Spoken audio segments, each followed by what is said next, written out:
ఒకసారి ఊహించండి, రాత్రి 2 గంటలయింది. మీరు ఇంట్లో ఒంటరిగా ఉన్నారు. అకస్మాత్తుగా మీకు హార్ట్‌లో నొప్పిగా అనిపించింది. మీరు వెంటనే మీ ఏఐ అసిస్టెంట్‌కి హెల్ప్ మీ అని అడిగారు. ఇది కొన్ని సెకన్లలోనే మీ స్మార్ట్ వాచ్‌లో మీ హార్ట్ రేట్‌ని చెక్ చేస్తుంది. మీ మెడికల్ హిస్టరీని పరిశీలిస్తుంది. దగ్గరలో ఉన్న హాస్పిటల్‌కి ఇన్ఫర్మేషన్ కూడా పంపిస్తుంది. అంబులెన్స్‌కి కాల్ చేసి పిలిపిస్తుంది. మీ కుటుంబ సభ్యులకు కూడా ఇన్ఫర్మేషన్ పాస్ ఆన్ చేస్తుంది. డాక్టర్‌తో దారి మధ్యలో వీడియో కాల్‌ను కూడా కనెక్ట్ చేస్తుంది. ఇప్పుడు ఒక ప్రశ్న, మనం ఈ రోజు ఉపయోగిస్తున్న ఏఐ నిజంగా ఎంత చేయగలదా, లేక ఇది భవిష్యత్తులో వచ్చే ఏఐ? ఈ వీడియో పూర్తయ్యే లోపు ఈ ప్రశ్నకు సమాధానం మీకు స్పష్టంగా తెలుస్తుంది. నమస్కారం, AI zero to hero Telugu course కి స్వాగతం. నేను మీ రాధారాంశి. ఫస్ట్ ఎపిసోడ్ లో ఏఐ అంటే ఏంటో తెలుసుకున్నాం. సెకండ్ ఎపిసోడ్ లో AI, machine learning, deep learning మధ్య డిఫరెన్సెస్ తెలుసుకున్నాం. ఈ రోజు ఏఐ లో 3 డిఫరెంట్ కేటగిరీస్ గురించి తెలుసుకుందాం. అవి ఫస్ట్ వన్ వచ్చి artificial narrow intelligence, artificial general intelligence, artificial super intelligence. ఈ రోజు ఏఐ లో ఉన్న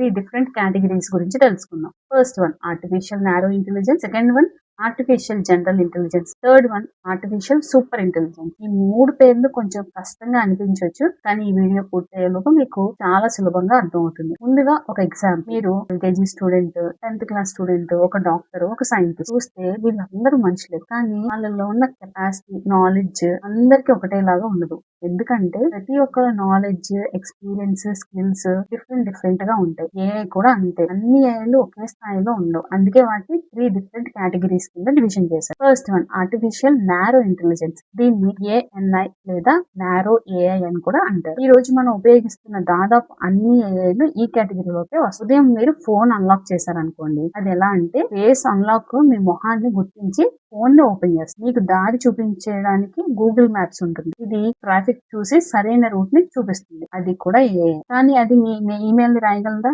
లేదు. నెట్ఫ్లిక్స్ మీకు నచ్చే సినిమాల్ని రికమెండ్ చేస్తుంది, కానీ అది బ్యాంక్ ఫ్రాడ్ ని గుర్తించదు. బ్యాంక్ యాప్ లోని ఏఐ అనుమానాస్పదంగా ఉన్న ట్రాన్సాక్షన్స్ ని వెంటనే డిటెక్ట్ చేసి మనకు చెప్తుంది, కానీ అది యూట్యూబ్ వీడియోస్ ని సజెస్ట్ చేస్తుందో చేయలేదు. మీ మొబైల్ కీబోర్డ్ లో మీరు టైప్ చేయబోయే నెక్స్ట్ వర్డ్ ని అది ముందే ప్రిడిక్ట్ చేసి మీకు చూపిస్తుంది, కానీ అది మీకు మీ హోంవర్క్ చేయడానికి హెల్ప్ చేయగలదా? లేదు. అమెజాన్ మీరు కొనాలనుకునే ప్రొడక్ట్ ని సజెస్ట్ చేస్తుంది, కానీ అది మీకు హెల్త్ కి సంబంధించిన ఏదైనా టెస్టులు చేయించుకోవడానికి, పరీక్షించుకోవడానికి, ఉపయోగించడానికి ఉపయోగపడుతుందా? లేదు. ప్రతి ఏఐ చాలా తేలికగా ఉంటుంది, కానీ ప్రతి ఏఐకి ఒక ప్రత్యేకమైన పని ఉంటుంది అన్నమాట. అంటే ఒక పర్టికులర్ పని కోసం మాత్రమే దాన్ని మనం ఉపయోగించగలం. అది కూడా ఒక పర్టికులర్ పని మాత్రమే చేయగలుగుతుంది. దాని పని అది చాలా అద్భుతంగా చేస్తుంది, కానీ మరో పని మాత్రం చేయదు. అందుకే దీన్ని నారో ఏఐ అంటారు. ఇది ఇంకొంచెం ఈజీగా అర్థం చేసుకోవడానికి ఇంకొక ఎగ్జాంపుల్, ఒక చెస్ గ్రాండ్ మాస్టర్ ని ఊహించుకోండి. అతను ప్రపంచంలో అత్యుత్తమమైన చెస్ ప్లేయర్ కావచ్చు, కానీ అతను మంచి పైలట్ అవుతాడా? అట్ ద సేమ్ టైం కాదు. అట్ ద సేమ్ టైం తను ఒక డాక్టర్ అవ్వగలుగుతాడా? లేదు. అతని స్పెషలైజేషన్ చెస్ మాత్రమే. అలాగే నారో ఏఐ కూడా ఒక పని అద్భుతంగా చేస్తుంది, కానీ అన్ని పనులు చేయదు. అందుకే ప్రస్తుతం Chat GPT, Google map, YouTube recommendations, Spotify, Netflix, Amazon recommendation, face unlock, spam detection అన్ని ఆర్టిఫిషియల్ నారో ఇంటెలిజెన్స్ కి ఉదాహరణలు. ఇవన్నీ వేటి పని అవి బాగా చేస్తాయి, కానీ అన్ని రకాల పనిని ఒకే ఏఐ చేయలేదు. అయితే ఒక ఏఐ గూగుల్ మ్యాప్స్ లాగా దారి చూపిస్తూ, టీచర్‌లా లెసన్స్ చెప్తూ, డాక్టర్‌లా డయాగ్నోస్ చేస్తూ, చెఫ్‌లా వంటలు చేస్తూ, ఇంజినీర్‌లా డిజైన్స్ చేస్తూ, లాయర్‌లా సలహాలు ఇస్తూ, మనిషిలా ఏ పనైనా నేర్చుకుని చేయగలిగితే అలాంటి ఏఐని ఆర్టిఫిషియల్ జనరల్ ఇంటెలిజెన్స్ లేదా ఏజీఐ అంటారు. ఏజీఐ అంటే ఒక పని మాత్రమే కాదు, రకరకాల పనులు పరిస్థితులను బట్టి కొత్త విషయాల్ని నేర్చుకుంటూ చేయగలదన్నమాట. ఉదాహరణకు, మీ ఇంట్లో ఒక రోబోట్ ఉందని ఊహించుకోండి. ఉదయం మీరు లెగ్గానే మీరు కాఫీ తయారు చేసి, పిల్లల్నేమో స్కూల్‌కి రెడీ చేసి, మీ మీటింగ్స్‌ని షెడ్యూల్ చేసేసి, ల్యాప్‌టాప్‌లో ప్రెజెంటేషన్స్ తయారు చేసి, ఈవినింగ్ గ్రోసరీస్‌ని ఆర్డర్ చేసి, నెక్స్ట్ మీరు నైట్ పడుకునే ముందు మీ హెల్త్ రిపోర్ట్ కూడా అనలైజ్ చేయగలిగితే ఇదొక్క పని కాదు, అనేక పనులు.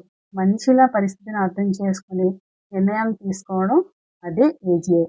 కానీ ఒక్క విషయం గుర్తుంచుకోండి, ఇలాంటి పూర్తి స్థాయి ఏజీఐ ప్రస్తుతం మన ప్రపంచంలో అందుబాటులో లేదు, కానీ దానిపైన ఆల్రెడీ రీసెర్చ్ జరుగుతుంది. అయితే నెక్స్ట్ థర్డ్ లెవెల్కి వెళ్దాం. ఇప్పుడు చివరి రకం ఆర్టిఫిషియల్ సూపర్ ఇంటెలిజెన్స్. దీన్ని ఏఎస్ఐ అంటారు. ఇది మనిషి కంటే ఎక్కువగా తెలివిగా ఉండే ఏఐ అనే భావన ఉంది. ఒకసారి ఊహించుకోండి, వెదర్ రిపోర్ట్ మనకిస్తూ, ట్రాఫిక్ డేటాని, స్పేస్ డేటాని అన్నీ ఒకటేసారి అనలైజ్ చేసేయగలిగే ఏఐ కనుక ఉంటే ప్రస్తుతం ఇది వాస్తవంలో లేదు. నెక్స్ట్ భవిష్యత్తులో రావాలి అని మనం ఊహించుకుంటున్నాం.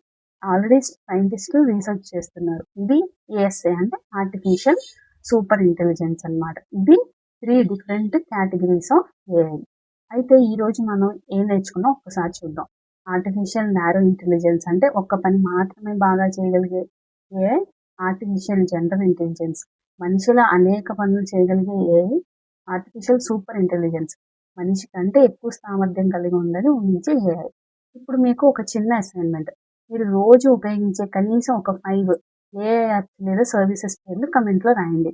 వాటిలో ఏవి నారో ఏఐ కిందకు వస్తాయో కూడా చెప్పగలిగే ప్రయత్నం కుదిరితే చేయండి.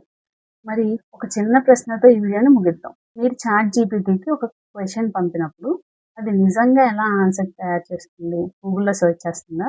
లేకపోతే దానికి అదే ఊహించుకొని రాస్తుందా? లేదంటే దానికి ముందే తెలుసా? అసలు టోకెన్స్ అంటే ఏంటి? ఎల్ఎల్ఎం అంటే ఏంటి?